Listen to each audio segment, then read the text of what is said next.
మన ప్రభువును ప్రియరక్షకుడైన యేసుక్రీస్తు నామమునకే మహిమ ఘనత ప్రభావములు కలుగును గాక. Jesus with has ministries Telugu YouTube channel వీక్షిస్తున్న మీ అందరికీ మా హృదయపూర్వకమైనటువంటి వందనాలు.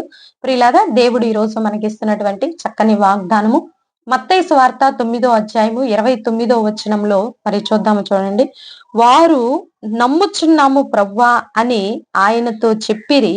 అప్పుడు ఆయన వారి కన్నులు ముట్టి, నీ నమ్మిక చొప్పున నీకు కలుగునగాక అని వారితో వారి వారి వారి అని చెప్పినంతలో దేవుడు మరి చెప్పిన మాట ఇక్కడ రూఢీపరచబడింది, అంటే నెరవేర్చబడింది. అంటే ఇద్దరు గ్రుడ్డివారు యేసు ప్రభు దగ్గరికి వచ్చారండి.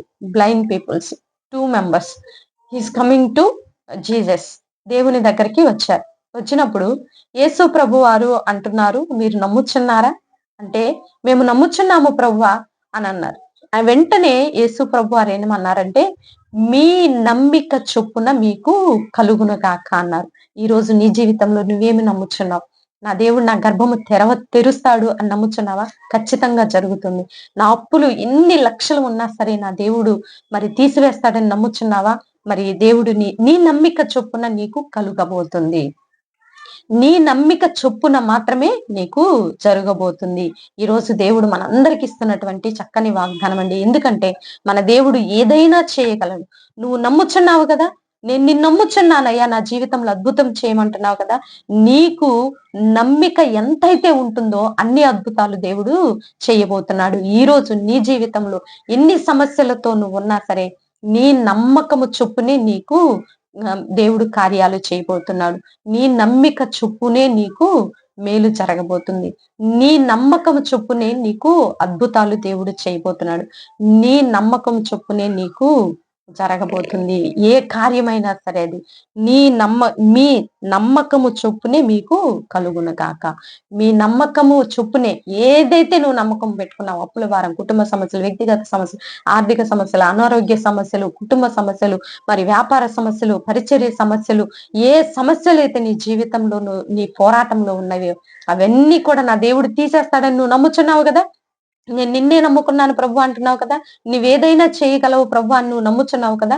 నీ నమ్మిక చొప్పునే నీకు కలుగబోతుంది. ఇట్టి వాగ్దానం రిసీవ్ చేసుకోవాలని ప్రభు నామములో మనవి చేస్తూ చిన్న ప్రార్థన చేసుకుందాం. ప్రార్థన. పరిశుద్ధుడ, మహాగణుడ, ఘనమైన తండ్రి, మీరు ఇచ్చిన చక్కని వాగ్దానమును బట్టి నీకు వందనాలయ్యా. నీ నమ్మిక చొప్పునే నీకు కలుగబోతుందని మీరు వాగ్దానం ఇచ్చినందుకు అవునయ్యా, మేము నమ్ముచున్నాం ప్రభు. నువ్వేదైనా చేయగలవు, నువ్వు ఏదైనా చేయుటకు సమర్థుడు అయినందుకు నీకు వందనాలు, స్తుతులు, స్తోత్రాలు ప్రభా. ఈ రోజు ఈ వాగ్దానాన్ని రిసీవ్ చేసుకుంటున్న బిడ్డలను నాయన అయ్యా మీరు దీవించండి, ఆశీర్వదించండి. ఉద్యోగాలు లేని బిడ్డలకు ఉద్యోగాలు ఇవ్వండి. కుటుంబ సమస్యల్లో ఉన్న వారికి విడుదల దయచేయండి. వ్యక్తిగత సమస్యల నుంచి విడుదల దయచేయండి. అనారోగ్య సమస్యల నుంచి విడుదల దయచేయండి. భారతదేశాన్ని దీవించండి. తెలుగు రాష్ట్రాలను దీవించండి. మతోన్మాదులను అణిచివేస్తున్నాం యేసునామంలో ప్రభా. ఉగ్రవాద దాడిని బంధిస్తున్నాం యేసునామంలో. వారి మనసులు మార్చయ్యా. గొప్ప గొప్ప చదువులు చదువుకున్నారు ప్రభా, కానీ తండ్రి అయా దేశాన్ని నాశనం చేయాలని, ప్రజల్ని నాయన హతమార్చాలని ఈ దురాత్మ నాయన భారతదేశంలో నుంచి వెళ్ళగొట్టబడును గాక. ఎక్కడెక్కడైతే వీడి స్థావరాలు ఉన్నాయో యేసు నామంలో ఇవన్నీ నాయన ప్రజలు అయ్యా ఎక్కడ పని చేయకుండా తండ్రి వాడిని తొదముట్టిస్తున్నాం యేసు నామంలో తండ్రి. ఈ రోజు బర్త్డే, వెడ్డింగ్ డే జరుపుకునే బిడ్డలందరినీ మీరు దీవించి ఆశీర్వదించమని యేసు నామములో అడిగి వేడుకొని పొందుకొని ఉన్నాము తండ్రి. ఆమేన్, ఆమేన్. ప్రియులారా, ఈ వీడియో మీకు నచ్చినట్లయితే లైక్ చేయండి. దేవుని యొక్క మహాకృప మనందరికీ తోడుగా ఉండి నడిపించును గాక. God bless you. ప్రైజ్.